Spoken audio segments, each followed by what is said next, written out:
You ask Tiger to solve. This deals with linear equations with one unknown. The final result is x equals 7/16. Let's solve it step by step.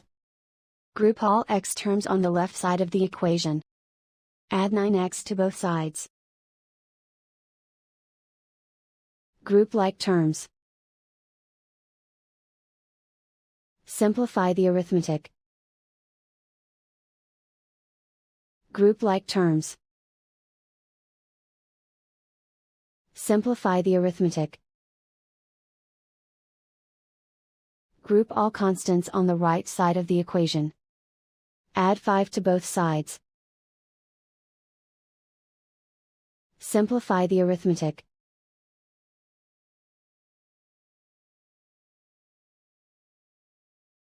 Isolate the x. Divide both sides by 16. Simplify the fraction. And so the final result is x equals 7/16.